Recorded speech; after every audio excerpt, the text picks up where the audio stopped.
আপনার অবস্থান যদি এখন ভালো হয় না, দেখবেন আপনার পিছনে মেয়ের বাপের অভাব নাই। আর আপনার তো এখন চাকরি বাকরি নাই, জমি জমা নাই, হ্যাঁ, আপনার টাকা পয়সা কম, আপনি দৌড়ান মানুষের পিছনে, আপনাকে পাত্তা দিবে না। দুনিয়া খুব খারাপ। এই জন্য ভাই দুনিয়ার দাস হবেন না, আল্লাহর দাস হয়ে যাবেন। দুনিয়ার পিছনে ছোটেন না। আল্লাহ আপনাকে দুনিয়া পায়ের সামনে এনে দিবে ইনশাআল্লাহ। আপনি আল্লাহর হয়ে যান, দুনিয়া আল্লাহ পাক আপনাকে পায়ের সামনে এনে দিবেন। আমরা যে মসজিদে দিনের কথা বলতে পারছি, এর জন্য আরো একবার শুকরিয়া জানাই, আলহামদুলিল্লাহ। আজকের দিনের কয়েকটি গুরুত্বপূর্ণ কাজের মধ্যে একটা মোটামুটিভাবে আমরা আদায় করেছি, সেটা হলো জুমার সালাত জামাতের সাথে আদায় করা। আল্লাহ পাক যেন আমাদের নামাজগুলোকে কবুল করেন, আমিন। আরো একটি গুরুত্বপূর্ণ কাজ আছে জুমার দিনে, সেটা হলো বেশি বেশি রাসূল সাল্লাল্লাহু আলাইহি ওয়াসাল্লামের প্রতি দরুদ শরীফ পড়া। এখন থেকে নিয়ে সূর্য ডোবা পর্যন্ত আমরা চেষ্টা করব প্রত্যেকে কমপক্ষে 100 বার করে দরুদ শরীফ পড়ার জন্য। সংখ্যাটা যদিও ফিক্স করার কোনো প্রয়োজন নাই, আপনি চাইলে 200, 400, 500, 1000 বারও পড়তে পারেন। আমি আপনাদের একটা টার্গেট ফিক্স করে দিলাম যে কমপক্ষে 100 বার রাসূল সাল্লাল্লাহু আলাইহি ওয়াসাল্লামের প্রতি দরুদ শরীফ পড়া যায় ইনশাআল্লাহ। একবার দরুদ পড়লে 10টা গুনাহ মাফ হয়ে যাবে, 10টা নেকি হবে। আল্লাহ পাক 10 বার রহম করবেন, আপনার মর্যাদা আল্লাহ 10 গুণ বাড়িয়ে দিবেন ইনশাআল্লাহ। আর আল্লাহ পাকের হক হচ্ছে আমাদের প্রতি যে আমরা তার সাথে কাউকে শরীক করব না। আল্লাহ পাকের হক আমাদের প্রতি যে আমরা তার সাথে কাউকে শরীক করব না এবং আমরা আল্লাহর ইবাদত করব, অন্য কারো ইবাদত করব না। আল্লাহ পাকের নাজিলকৃত বিধান কোরআন এবং সুন্নাহকে মেনে চলব, এর দাওয়াত মানুষকে দিব এবং এটা প্রতিষ্ঠা করার চেষ্টা করব ইনশাআল্লাহ। এটা আল্লাহ পাকের হক। আবার নবী সাল্লাল্লাহু আলাইহি ওয়াসাল্লামেরও কিন্তু হক আছে না? নবী সাল্লাল্লাহু আলাইহি ওয়াসাল্লামের হক হচ্ছে আমরা তার সুন্নত ছাড়া অন্য কারো সুন্নতের উপর আমল করতে পারবো না। নবী সাল্লাল্লাহু আলাইহি ওয়াসাল্লামের আরেকটা হক হচ্ছে আমরা তার প্রতি বেশি বেশি দরুদ পড়ব। এখান থেকেই কথাটা বললাম যে আমরা আজকে জুমার দিন বেশি বেশি নবী সাল্লাল্লাহু আলাইহি ওয়াসাল্লামের প্রতি দরুদ শরীফ পড়ব ইনশাআল্লাহ। যে ব্যক্তি চায় যে তার জীবনটা প্রশান্তিময় হোক, তার জীবনে টেনশন না থাক, ঝামেলা না থাক, হ্যাঁ, যন্ত্রণা না থাক, আবার থাকলেও যেন এগুলো আল্লাহ পাক কাটিয়ে দেন, এমন যদি কোনো ব্যক্তি তাকদীর চায়, আমার পরামর্শ হচ্ছে সে যেন বেশি বেশি দরুদ শরীফ পড়ে। যত বেশি দরুদ পড়বেন আপনার জীবনে প্রশান্তি নেমে আসবে ইনশাআল্লাহ। কারণ কি? কারণ হচ্ছে আমরা যদি নবীকে সালাম দেই, নবী সাল্লাল্লাহু আলাইহি ওয়াসাল্লাম সেই সালামের উত্তর দেন। কি করেন? কিভাবে দেন সেটা আল্লাহ জানেন, আমরা ব্যাখ্যা করতে পারবো না। কোরআন হাদিসে এমন কিছু বিষয় আছে যেগুলো ব্যাখ্যা করার দরকার নাই। এই ব্যাখ্যা করতে গিয়ে মুসলিমদের মধ্যে শত শত দল হয়ে গেছে। এই যে আর রহমান আলাল আরশ ইস্তাওয়া, এটা শুনেছেন না? আর রহমান আলাল আরশ ইস্তাওয়া, রহমান আরশের উপরে। ইস্তাওয়া, রহমান আরশের উপরে ইস্তাওয়া। রহমান মানে কে? আল্লাহ পাক আরশের উপরে ইস্তাওয়া। এখন ইস্তাওয়া এর ব্যাখ্যা করতে গিয়ে কেউ বলেছে আল্লাহ পাক সমাসীন। আল্লাহ পাক কি? বলে নাউজুবিল্লাহ। সমাসীন মানে কি? একটা আসনের উপরে যিনি বসা থাকেন, একটা আসনের উপরে বসা থাকেন, সমাসীন। এই চেয়ার বা কুরসির উপর আমি যদি বসি, আপনি বলতে পারেন আমি এই কুরসির উপরে সমাসীন। আল্লাহ পাক কি বসে আছেন? তাহলে যে ইস্তাওয়া এর অর্থ যে করলেন সমাসীন, এটা কুফরি হয়ে গেল না? ইস্তাওয়াকে ইস্তাওয়ার জায়গায় ছেড়ে দেন। আল্লাহ পাক আরশের উপরে ইস্তাওয়া, আল্লাহ তার জাত এবং সিফাত অনুযায়ী যেভাবে থাকা সেভাবে আছে। আমার ব্যাখ্যা করার প্রয়োজন আছে? ব্যাস, এই ব্যাখ্যাগুলো করতে গিয়ে সমাজে দলে দলে বিভক্ত হয়ে গেছে। প্রত্যেকেই বলছে আমারটাই সহি, আমারটাই কি, আর অন্যটা বাতিল। তো এই কাজগুলো করতে যাবেন না। কিছু কিছু টার্ম আছে কোরআন সুন্নাহ, এগুলোকে ওই জায়গায় ছেড়ে দিতে হবে। রাসূল সাল্লাল্লাহু আলাইহি ওয়াসাল্লাম কিভাবে সালামের উত্তর দেন আমার তো ব্যাখ্যা করার দরকার নেই। আল্লাহ পাক যেভাবে তাকে তৌফিক দেন সেভাবেই তার উত্তর দেন। এখন কেউ যদি নবীর সালামের উত্তর পায় সে কি সৌভাগ্যবান না? সালাম মানে কি? আসসালামু আলাইকুম, আমি যে বললাম অর্থ কি? আপনাদের সবার উপরে আল্লাহর শান্তি রহমত বর্ষিত হোক, তাই তো? এখন ওয়ালাইকুম আসসালাম অর্থ কি? আপনার উপরেও আল্লাহ পাকের শান্তি এবং রহমত বর্ষিত হোক। ওয়া রাহমাতুল্লাহি ওয়া বারাকাতুহু। আচ্ছা, এখন নবী সাল্লাল্লাহু আলাইহি ওয়াসাল্লাম যদি কাউকে সালাম দেন বা সালামের উত্তর দেন, তাহলে অর্থ কি আসবে? তোমার উপরেও শান্তি বর্ষিত হোক। আর নবী যদি কারো জন্য শান্তির দোয়া করে, তার জীবনটা শান্তি হবে না? এখান থেকে বললাম যে যত বেশি আপনি দরুদ শরীফ পড়বেন ইনশাআল্লাহ আপনার জীবনে শান্তি নেমে আসবে। আল্লাহ পাক আমাদেরকে বেশি বেশি দরুদ পড়ার তৌফিক দান করুন। তো আজকে একটা বিশেষ উপলক্ষে এখানে এসেছি। আজকে জুমার খুতবা দেয়া উদ্দেশ্য ছিল না। আজকে জুমা আপনাদের সাথে আদায় করবো, এটা উদ্দেশ্য ছিল। তারপরেও আমার চেষ্টা করেছিলাম জুমার খুতবা ধরার জন্য, কিন্তু বাংলাদেশের একটা সুন্নত আছে, বাংলাদেশের একটা সুন্নত আছে। কি সুন্নত বলেন দেখি? আচ্ছা, বাংলাদেশের সুন্নত ট্রাফিক জ্যাম, ভাঙ্গা রাস্তা। না, এখন অবশ্য রাস্তাঘাট অনেক উন্নত হয়েছে আলহামদুলিল্লাহ, এটা স্বীকার করতে হবে। এখন রাস্তাঘাট অনেক উন্নতি হয়েছে আলহামদুলিল্লাহ, তবে সত্তর হয় না। তো মাশাআল্লাহ, যাক, যে সফরের কষ্ট যত বেশি, এই সফরের নেকিও তত বেশি। ওই শব্দ তো আবার অনেকে সহ্য করতে পারে না, এই শব্দ শুনলেই মাথার তার ছিঁড়ে যায়। সুবহানাল্লাহ। আমরা তো স্পষ্ট করেই বলছি, জিহাদ মানে নিরপরাধ মানুষকে হত্যা করা নয়। কি? জিহাদ মানে নিরপরাধ মানুষকে হত্যা করা নয়। জিহাদ মানে অমুসলিমদের ঘরে ঘরে এই যে কি বলবো সন্ত্রাসী কর্মকাণ্ড চালানো নয়। জিহাদ মানে মুসলিমদেরকে হত্যা করা নয়। কিন্তু নবী সাল্লাল্লাহু আলাইহি ওয়াসাল্লাম যখন বদর এবং উহুদে, খন্দকে, খায়বারে, তারপরে আপনার মৌচায়, ইয়ারমুকে, এই যে শতাব্দীর পর শতাব্দী মুসলিমরা যে কুফফারদের বিরুদ্ধে সশস্ত্র সংগ্রাম করেছেন, এটা কোরআন হয়েছে নাই? এটা এক প্রকার জিহাদ, এটা সর্বোচ্চ লেভেলের জিহাদ।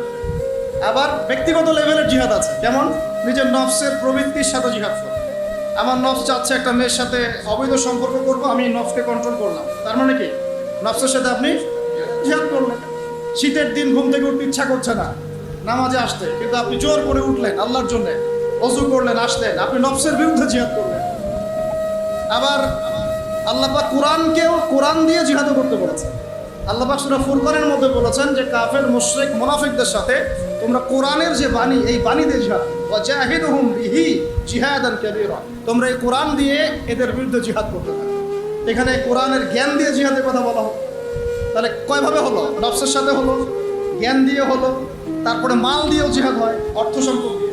ওয়াজাহিদু ফি সাবিলিল্লাহ বিআমওয়ালিকুম ওয়া আনফুসিকুম, তোমরা মাল দিয়ে আল্লাহর পথে মাল ব্যয় করো, সম্পদ ব্যয় করো, এটাও জিহাদের অন্তর্ভুক্ত। ওয়া আনফুসিকুম, নফস ব্যয় করো, সময় দাও, এই যে নফসকে ঢেলে দাও, এটাও জিহাদ। আর সর্বোচ্চ লেভেল কোনটা? যখন কাফের মুশরিকরা মুসলিমদের উপর অত্যাচার চালাবে, নির্যাতন করবে এবং আমাদের উপর হামলা করতে আসবে, মুসলিমরা কি ঘরে বসে থাকবে? প্যালেস্টাইনের ভাই বোনদেরকে যে মনে করেন যে মেরে তুলাধুনা করে ফেলাচ্ছে, ওরা কি ঘরে বসে খালি সালাম দিবে ওদেরকে? ললিপপ খাবে? এখন ওরা যদি বের হয়ে কিছু প্রতিবাদ করে, তাহলে ওরা জঙ্গি হয়ে যাবে?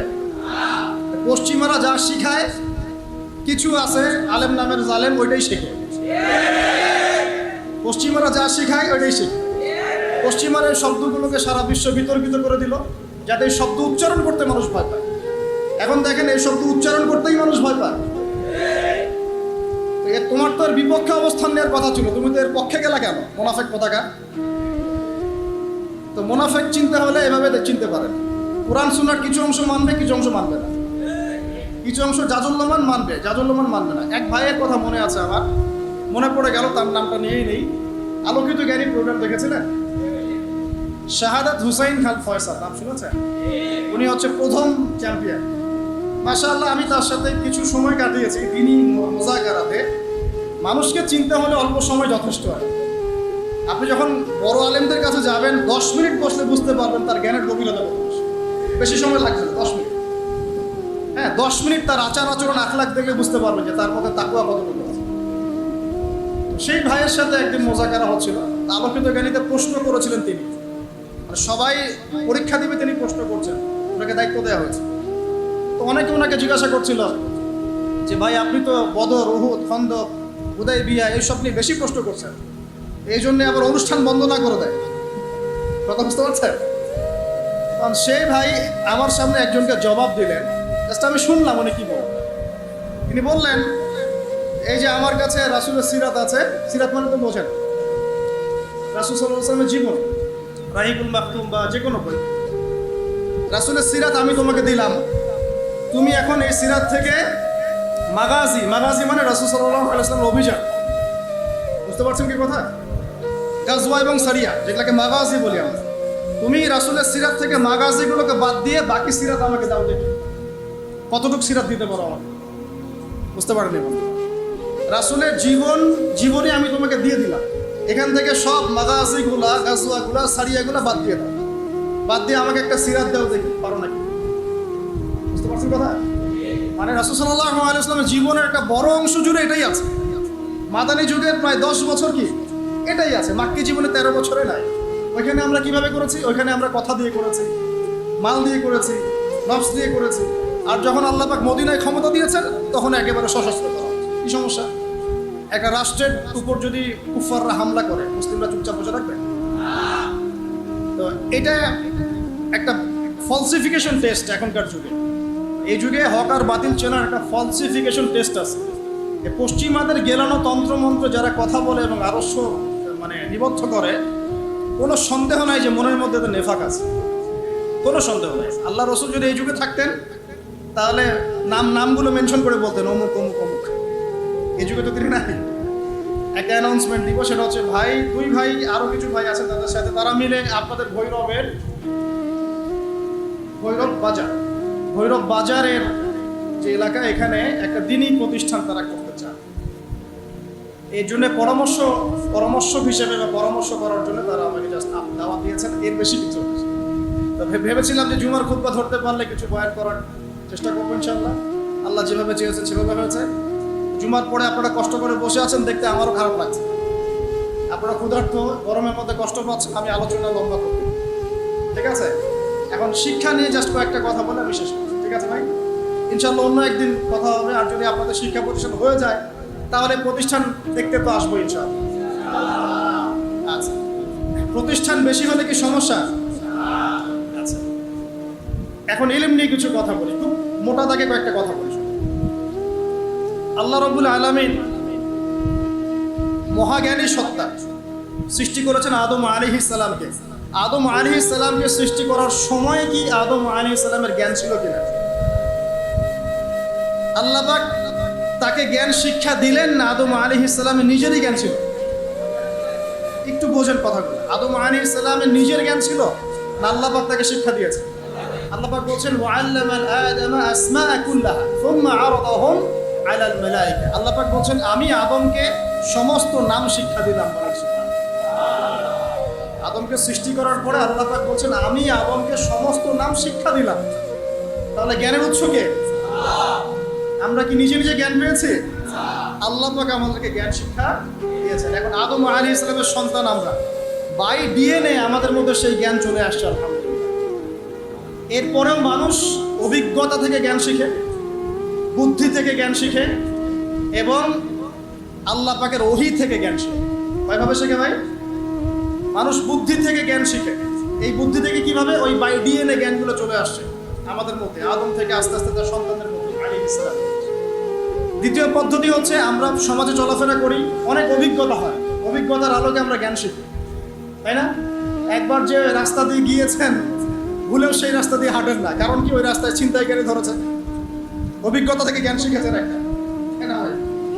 তো আচ্ছা, আরেকটা হচ্ছে আল্লাহ পাকের ওহী থেকে মানুষ জ্ঞান শিখে। আল্লাহ পাকের ওহী থেকে। ওহী কি জিনিস? আল্লাহ তার পক্ষ থেকে কিছু প্রত্যাদেশ পাঠান। কাকে পাঠান? কার উপর পাঠান? আল্লাহ পাকে নির্ধারিত নির্বাচিত কিছু বান্দার উপরে পাঠান। যেমন আদম একজন বান্দা, নূহ একজন বান্দা, ইব্রাহিম, মূসা, ঈসা, মুহাম্মদ সাল্লাল্লাহু আলাইহি ওয়াসাল্লাম, প্রত্যেক নবী রাসূল আল্লাহ পাকে নির্বাচিত বান্দা। তাদের প্রতি আল্লাহ পাক তার পক্ষ থেকে কি পাঠান? ওহী পাঠান। এই ওহীটা হচ্ছে জ্ঞানের চূড়ান্ত উৎস। জ্ঞানের কি ভাই? আল্লাহ পাক বলেন ওয়াকুলিল হাক্কু মির রাব্বিকুম, সত্য তোমার রবের পক্ষ থেকে আসে। ফামান শাআ ফালইউমিন ওয়া মান শাআ ফালইয়াকফুর, যার ইচ্ছা হয় সে সত্য গ্রহণ করুক, যার ইচ্ছা হয় সে অস্বীকার করুক। আল্লাহ বলেন আল হাক্কু মির রাব্বিক, সত্য তোমার রবের পক্ষ থেকে আসে। ফালা তাকুনান্না মিনাল মুমতারিন, তুমি সন্দেহবাদীদের অন্তর্ভুক্ত হবে না।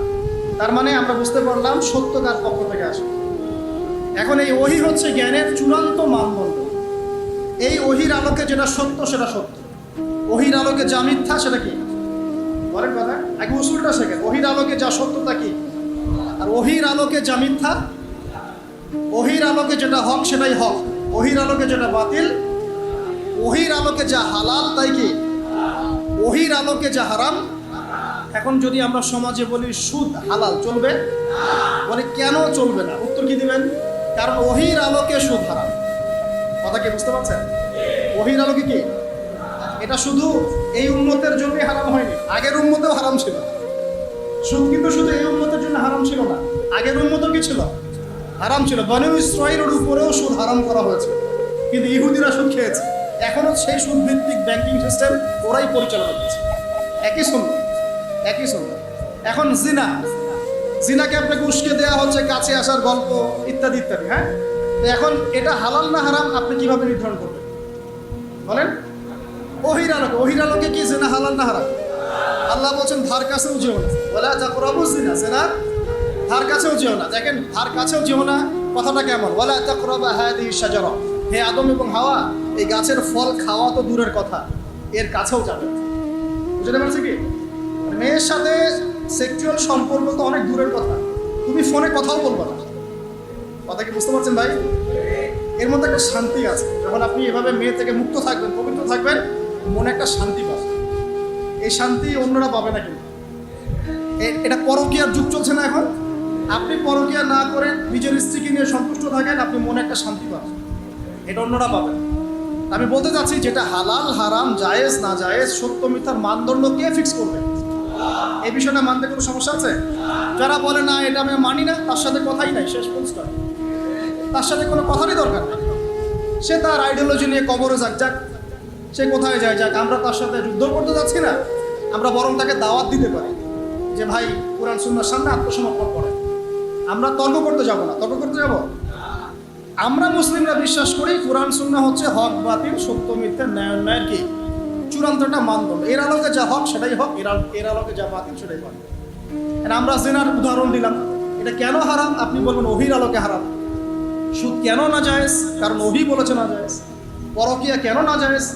ওহী বলেছে না জায়েজ। আপনি এতিমের মাল আত্মসাৎ করতে পারবেন না। কেন পারবেন না? কারণ আল্লাহ পাক নিষেধ করেছেন। আমাকে নামাজ পড়তেই হবে। কেন পড়তে হবে? কারণ আল্লাহ পাক করতে বলেছেন। আমাকে সম্পদ নেশাব পরিমাণ হলে যাকাত দিতেই হবে। কেন দিতে হবে? এটা কি নফল না ফরজ? আল্লাহ ফরজ করেছেন। আমি রমজান মাস আসলে কি করব? কেন রোজা রাখবো? প্রশ্ন করবেন নাস্তিকরা, কেন রোজা রাখেন? আল্লাহ বলেছেন তাই রাখেন। কারণ সে যদি বলে যে আল্লাহ আছেন প্রমাণ করো, তাহলে আরেকটা ডিবেটে বসতে হবে। আল্লাহ আছে প্রমাণ করো, এটা যদি ডিবেটের আলোচ্য বিষয় হয়, তাহলে আরেকটা স্বতন্ত্র বিতর্ক হবে। আগে তো আমরা মেনে নিয়েছি আল্লাহ বলতে একজন আছেন। আচ্ছা, আল্লাহ বলতে কেউ নাই, তাহলে মহাবিশ্ব সৃষ্টি করলো কে? বলবে এমনি এমনি হয়ে গেছে, বিগ ব্যাং এর মাধ্যমে। আর সব কিছু সুশৃঙ্খলভাবে আছে কিভাবে? এমনি এমনি। হ্যাঁ, আকাশ থেকে বৃষ্টি হয় কেমন করে? এমনি এমনি। হ্যাঁ, মানুষ বাঁচে কিভাবে, মারা যায় কিভাবে? বলছে এমনি এমনি। সবই এমনি এমনি, মানে অটোমেটিক্যালি। এটা কি কোনো পাগলও বিশ্বাস করে যে সব কিছু অটোমেটিক্যালি হয়? ফ্যানটা ঘুরলো কিভাবে? সুইচ দিয়েছেন? সুইচ দিয়েছেন তো, ইলেকট্রিসিটি আছে তো, একটা কারণ তো আছে। এই কারণ না থাকে যদি বলতাম ফ্যান এমনি এমনি ঘোরে, কারের মতো একটা থাপ্পড় লাগাবেন না? এই তো করবেন। আপনার সামনে কেউ বললে কি কার থাপ্পড় লাগাবেন না? তাই বেটা এটা এমনি এমনি ঘোরে। এখন এটা এমনি এমনি ঘোরে না, এক পুরো মহাবিশ্বের বিশাল এই ফাংশন এমনি এমনি হয়। চিন্তা করেন তো। ইনশাআল্লাহ আমি তাদের বিরুদ্ধে বই লেখার চেষ্টা করছি। দোয়া করবেন আল্লাহ যেন সফল করে। এমন কিছু তথ্যপত্র আসবে যেটা বিজ্ঞান, কোরআন এবং হাদিস থেকে একত্রিত করা, তাদের এক একটা আপত্তি, ইসলামের এগেনস্টে তাদের এক একটা আপত্তির জবাব দেওয়া হবে। আল্লাহ পাক তৌফিক দান করুন। এখন ভাই আমরা মুসলিম, আমরা আল্লাহ বিশ্বাস করি। আল্লাহ পাক ওহী নাযিল করেছেন, এর আলোকে আমরা হালাল হারাম, জায়েজ নাজায়েজ মেনে চলি। এই তো, এটা আমাদের ধর্মীয় স্বাধীনতা না? এটা আমার ধর্মীয় স্বাধীনতা। আমি মুসলিম, আমি কোরআন সুন্নাহকে মেনে চলি। আপনি কি বাধা দিবেন? এখন এক ভাই সুদ খেতে চাচ্ছে না, জোর করে খাওয়াবেন? এক ভাই জিনা করবে না, জোর করে করাবেন? তাহলে তো আপনার লজ্জা হওয়া উচিত, লজ্জা থাকা উচিত। সেই মনে আপনার লজ্জা হওয়া উচিত যে আপনি জোর করে কেন একটা মানুষকে সুদ খাওয়াচ্ছেন, জোর করে কেন একটা মানুষকে জিনা করতে নিয়ে যাচ্ছেন। ও তো করতে চাচ্ছে না, তার লজ্জা পাওয়া উচিত না? আচ্ছা আসুন, এবার আমরা বুঝতে পারলাম ওহির জ্ঞান কি চূড়ান্ত না বিভ্রান্ত? কোনটা? ওহির জ্ঞান চূড়ান্ত। এখন ওহির জ্ঞানটা আমরা পেলাম কিভাবে? আল্লাহ পাক নবী রসুলদের কাছে কি পাঠিয়েছেন ভাই? কিভাবে পাঠিয়েছেন? জিবরাইল আলাইহিস সালাম, ফেরেশতার মাধ্যমে। ফেরেশতা কি, কেন, এটা নিয়ে আমরা আলাদা আলোচনা করতে পারি, এখন এটা আলোচনার সময় নেই। এখন সর্বশেষ নবীর নাম কি বলেন? আখিরুজ্জামানের হাদিস স্টাডিগুলো করতে গিয়ে আমি এটাও পেয়েছি, নবী সাল্লাল্লাহু আলাইহি ওয়াসাল্লামের পরে 30 জন মিথ্যা নবুয়তের দাবি করে। কতজন? তার মধ্যে 26 কি 27 জন হচ্ছে পুরুষ, 3 জন বা 4 জন হবে নারী। তো আপনারা কি বিশ্বাস করেন যে নবী সাল্লাল্লাহু আলাইহি ওয়াসাল্লামের পরেও কেউ নবী হয়ে আসতে পারে? আমরা শুধু এতটুকু বিশ্বাস করি যে ঈসা আলাইহিস সালাম আসবেন, কিন্তু নতুন নবুয়ত নিয়ে নয়, বরং নবী সাল্লাল্লাহু আলাইহি ওয়াসাল্লামের শরিয়া অনুকরণে, অনুসরণে ইনশাআল্লাহ, এবং তার হাতেই সভ্যতা শেষ হবে ইনশাআল্লাহ। আমি এই হাদিসগুলো অনেক স্টাডি করছি ইদানিং, ইনশাআল্লাহ এটা নিয়ে পরে লেকচার দিব ইনশাআল্লাহ তাআলা। একটা হাদিস পেয়েছি, উনার যুগে, ঈসা আলাইহিস সালামের যুগে একটা ডালিমের খোসার নিচে একটা পরিবার ছায়া আশ্রয় দিতে পারে, এবং এই জমিনটা রূপা যেমন করে চকচক করে, আল্লাহ পাক এই জমিনটাকে এরকম করে চকচক করাবে, এত বেশি বৃষ্টি হবে, জমিন উর্বর হবে ইনশাআল্লাহ। ঠিক যেমন আদম আলাইহিস সালামের যুগে জমিন যেমন ছিল। সুবহানাল্লাহ। এটাও পেয়েছি যে একটা বকরির পাল, এই বকরির পালের মধ্যে একটা নেকড়ে ঢুকবে। নেকড়ে কি করে? বকরি খেয়ে ফেলে না? কিন্তু ওই যুগে, ঈসা আলাইহিস সালামের যুগে, নেকড়ে বকরিকে খাবে না। এত শান্তি থাকবে সমাজে যে এই যে বাঘ হরিণকে খাচ্ছে না, সিংহ হরিণকে খাচ্ছে না, নেকড়ে ছাগলকে খাচ্ছে না, এরকম সুকুন বিরাজ করবে সমাজে। এরপরে কিছু খারাপ মানুষ আসবে যারা রাস্তাঘাটে জেনা করবে। তার আগে ঈসা আলাইহিস সালামের ইন্তেকাল হয়ে যাবে। ওই মানুষগুলো, ওই প্রজন্মের সামনে আল্লাহ পাক কিয়ামত দিবেন। তার মানে কিয়ামত, কাল কিয়ামত বলতে আমরা যা বুঝাই, মানে আগামী কালে কিয়ামত না, মানে কাল মানে কি, সময় তো কিছু বাকি আছে, এটা আপনাকে সতর্ক করার জন্য। এখন আসুন, ওহি বুঝতে পারলাম, সর্বশেষ নবী আমরা চিনি আলহামদুলিল্লাহ মুহাম্মদ রাসূলুল্লাহ সাল্লাল্লাহু আলাইহি ওয়াসাল্লাম। আল্লাহর নবীর উপরে আল্লাহ পাক জ্ঞান পাঠিয়েছেন কিনা, সেটা কি বলেন? আল কোরআন এবং হাদিস আছে কি নাই? এখন তো আবার নতুন ক্যাচারের তো শেষ নাই, হাদিস নাই বলছে, অনেকে বলছে কি হাদিস নাই, নাউযুবিল্লাহ। আল্লাহ আমাদেরকে হেফাজত করুন। হাদিস করতে পারবে, একটা কাজ ওযুই করতে পারবে। হ্যাঁ, ওযু বলছেন যে 4টা ফরজ আদায় করলে হয়ে যায়, কিন্তু রাসূলের সুন্নাহ মোতাবেক হলো কি, নামাজ কেমন করে পড়বে, নামাজের বিভিন্ন আহকাম আরকানগুলো কেমন করে পাবে, এইগুলো বিতর্কিক বিষয় না, এগুলো প্রমাণিত বিষয় যে এটা কোরআন এবং সুন্নাহর বাইরে, ইসলামের এটা বাদ দিয়ে কেউ শরীয়ত ফলো করতে পারবে না, এটা সম্ভব না। তো যাই হোক, এখন আমরা কোরআন এবং সুন্নাহ পেলাম কার কাছ থেকে? নবী সাল্লাল্লাহু আলাইহি ওয়াসাল্লাম এবং সাহাবীদের কাছ থেকে, এই তো। তাহলে জ্ঞানতাত্ত্বিক মূলনীতি পাচ্ছি কয়েকটা। এক হচ্ছে জ্ঞান আল্লাহর পক্ষ থেকে এসেছে, আল্লাহ পাক জ্ঞান ওহীর মাধ্যমে ছড়িয়ে দিয়েছেন। সেই ওহী আমরা এখন শেষ ওহীটা কি পেয়েছি? কোরআন এবং হাদিস, এর মধ্যেই সমস্ত জ্ঞানের উৎস আছে। এর বাইরে উপকারী জ্ঞান আমরা নিতে পারবো, কোনো সমস্যা নেই। কোরআন এবং সুন্নাহর সাথে সাংঘর্ষিক না এমন জ্ঞান আমরা নিতে পারবো, কোরআন সুন্নাহর সাথে সাংঘর্ষিক নয় এমন জ্ঞান আমরা অবশ্যই নিতে পারবো। কোরআন সুন্নাহর সাথে সাংঘর্ষিক জ্ঞান আমরা নিতে পারবো না। কথা ক্লিয়ার? আচ্ছা, এখন আমরা দেখলাম যে আল্লাহর নবী তার সাহাবীদের সাথে থেকে, তাদের উপস্থিত থেকে শিখিয়েছেন কিভাবে নামাজ পড়তে হবে, কিভাবে রোজা রাখতে হবে, কিভাবে ওযু করতে হয়, প্রত্যেকটা বিষয় শিখিয়েছেন। তার মানে জ্ঞান শিখতে হলে এখন আপনার ওস্তাদ লাগবে কিনা? তাহলে আমরা পাচ্ছি জ্ঞান, আমরা পাচ্ছি কিতাব, আমরা পাচ্ছি ওস্তাদ, আমরা পাচ্ছি ছাত্র। 4টা জিনিস তো পেয়ে গেলেন। এখন লাগে আপনার মুজাহাদা, মানে কি করা, প্রচেষ্টা চালানো। এখন সাহাবীরা কি একদিনেই জ্ঞান শিখে ফেলেছেন, না দীর্ঘদিন লেগেছিলেন? তাহলে একটা দীর্ঘ সময় আপনাকে জ্ঞানের সাথে থাকতে হবে, টিচারের সাথে থাকতে হবে, একটা সিস্টেম লাগবে। এই জিনিসগুলোকে মাথায় রেখে ওলামায়ে কেরাম এরকম মসজিদ, মাদ্রাসা, মাকতব, স্কুল, কলেজ করে। স্কুল কলেজ যদিও বা একটু সেকুলার শব্দ শোনায়, কিন্তু সব স্কুল তো আর খারাপ, সব স্কুল খারাপ। ওখানে যে জ্ঞানগুলো শিক্ষা দেওয়া হয়, সেই জ্ঞানগুলো আমাদের প্রয়োজন আছে না? আছে। এখন সাহাবীদের যুগ তো এখন নাই, আছে? আমরা কি সাহাবীদেরকে পাচ্ছি না। সাহাবীদের যুগের পরে ইমামদের যুগ ছিলেন, আমরা কি ইমামদেরকে পাচ্ছি? ইমামদের পর মুহাদ্দিসদের যুগ এসেছে, আমরা কি তাদেরকেও পেয়েছি? এখন আমরা কাদেরকে পেয়েছি? আমরা পেয়েছি প্রত্যেক যুগের বরেণ্য আলেমদেরকে। কাদেরকে পেয়েছি? তাহলে আমাদের সামনে কোরআন আছে, হাদিস আছে, নবী নাই, সাহাবী নাই, ইমাম কেউ নাই। আমাদের সামনে কারা আছেন? আলেম ওলামা আছেন। আলেম ওলামারা কোরআন সুন্নাহ থেকে আপনাকে মাসলা মাসাইল, ইসলামের বিধিবিধান এগুলো রিসার্চ করে আপনার সামনে উপস্থাপন করবেন, আপনি সেটা ফলো করবেন। এই তো, এর বাইরে কি কোনো অপশন আছে? এখন আমি যদি বলি না, আমি এই মাঝখানের আলেমদেরকেও নিব না, আমি ইমামদেরকেও নিব না, মুহাদ্দিসদের কাউকে নিব না, আমি খালি কোরআন সুন্নাহর বইপত্র করব, সরাসরি নবীকে ফলো করব, আমি সরাসরি নবীকে ফলো করব, আমার কোনো মাধ্যমের দরকার নাই। তার মানে ব্যাপারটা এরকম যে আমার স্কুল, কলেজ, ইউনিভার্সিটি কিচ্ছু দরকার নাই, আমার টিচারের দরকার নাই, আমাকে মেডিকেল সায়েন্সের কিছু বই এনে দেন, পড়বো, ডাক্তার হয়ে যাবো। অতএব আপনাকে অবশ্যই বরেণ্য ওলামায়ে কেরামকে তো লাগবে। ওলামায়ে কেরামের সামনে যাবেন, তাদের কাছে বইপত্র পড়বেন, উসুলগুলো শিখবেন, আকীদা শিখবেন, তারপরে হাদিসের কিতাবগুলো মোতালা করবেন, আস্তে আস্তে আপনাকে তারা বড় জায়গায় নিয়ে যাবে। এই তো সিস্টেম। এই সিস্টেমের বাইরে কি নবীকে ফলো করার কোনো সিস্টেম আছে? এখন এই জিনিসগুলো শেখার জন্য তাহলে প্রতিষ্ঠান সহায়ক নাকি প্রতিবন্ধক? এই কারণে শিক্ষা প্রতিষ্ঠানগুলোর জন্য আমরা দোয়া করি, আল্লাহ পাক যেন দিনই প্রত্যেকটা শিক্ষা প্রতিষ্ঠানকে কবুল করে। কিন্তু এখন সমস্যা কাটবে। সমস্যা হচ্ছে যে বিশ্ব এগিয়ে গেছে অনেক দূর, আগায় নাই? এখন কি ঘোড়ায় চড়ার যুগ? এখন কি তীর দিয়ে যুদ্ধ করার যুগ? এখন তো মিসাইলের যুগ। কিসের যুগ? তথ্য প্রযুক্তি, ডেটা, ইন্টারনেট সেকশন, হ্যাঁ, সায়েন্সের যুগ, টেকনোলজির যুগ। এখন তো অন্যরকম যুগ। এই যুগেতে 1 সেকেন্ডে যা করা যায়, আগের যুগে হয়তো ওটা করতে আমাদের একদিন সময় লেগে যেত, তাই না? 1 মুহূর্তের মধ্যে অনেক কিছু করা যায়, আগে সম্ভব ছিল না। এই যুগের জন্য উপকারী কিছু জ্ঞান শেখা কি ক্ষতিকর না ভালো?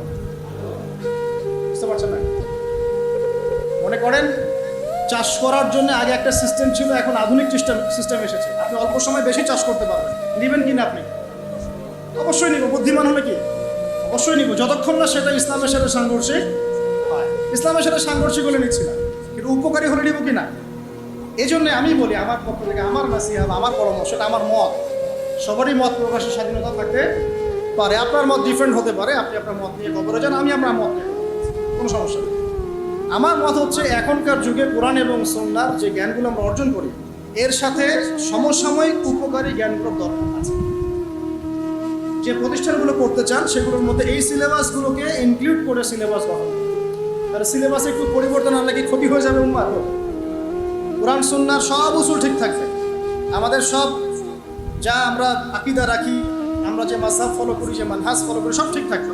কিন্তু উপকারী যে বিদ্যাগুলো, যেমন ম্যাথামেটিক্স, যেমন সায়েন্স, যেমন ধরেন কি বলবো, এই যে ইকোনমিক্স, যেমন জিওপলিটিক্স, হ্যাঁ, যেমন এই যে সায়েন্স অ্যান্ড টেকনোলজি বা কম্পিউটার, ইন্টারনেট সেকশন, মানে যে জিনিসগুলো ইংরেজি, যেগুলো আমাদের বাংলা থাকবে, সাহিত্য থাকবে, দেশ থাকবে, আন্তর্জাতিক বিশ্ব থাকবে, সব থাকবে। এগুলো যদি আমার সন্তান ছোটবেলা থেকে শেখে, কোনো সমস্যা আছে? এটা শিখলে কি সে ইসলাম থেকে বের হয়ে যাবে?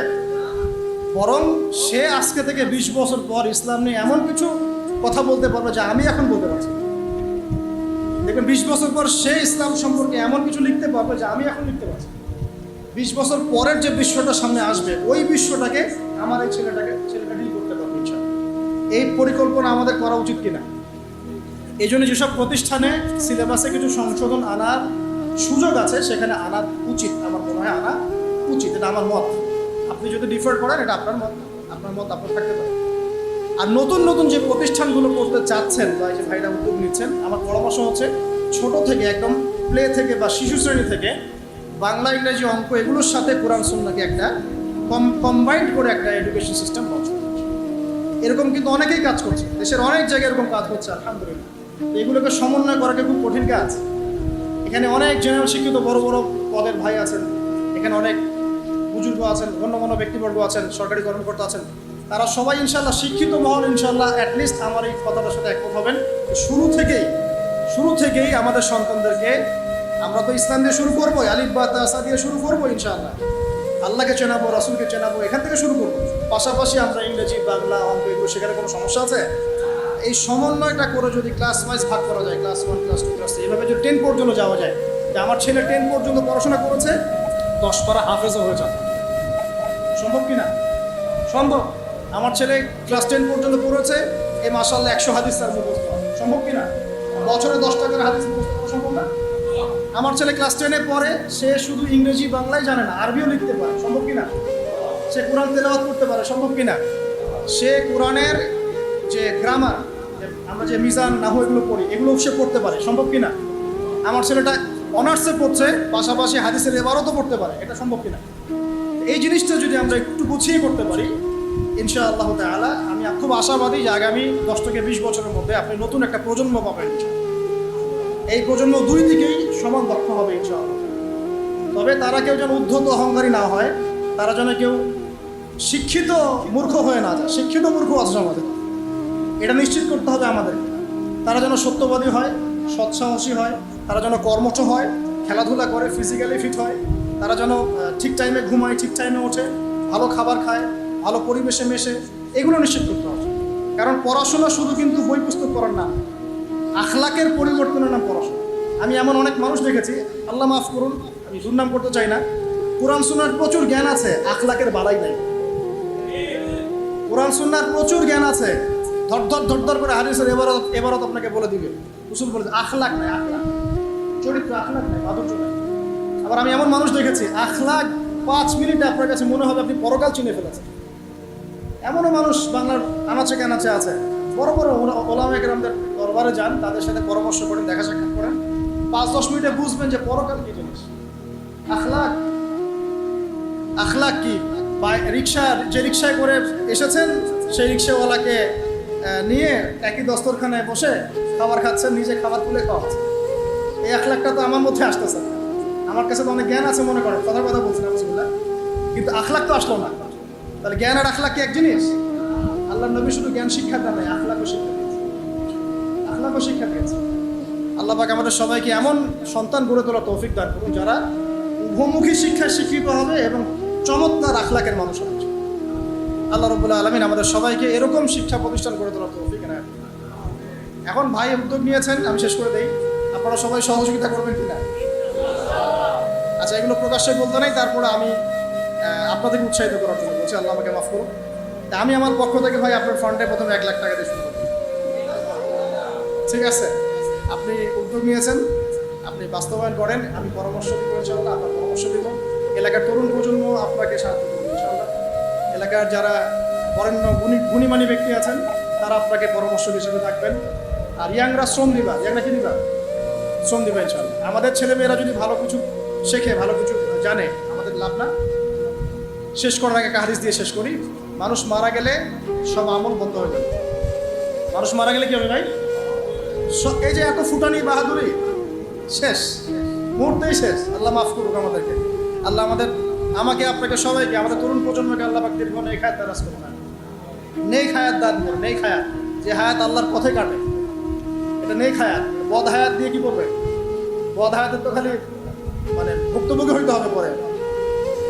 তো দেখেন, মানুষ মারা গেলে সব আমল বন্ধ হয়ে যায়, শুধুমাত্র 3টা রাস্তা খোলা থাকে। কটা ভাই? একটা বলা হচ্ছে সদকায়ে জারিয়া। একটা কি?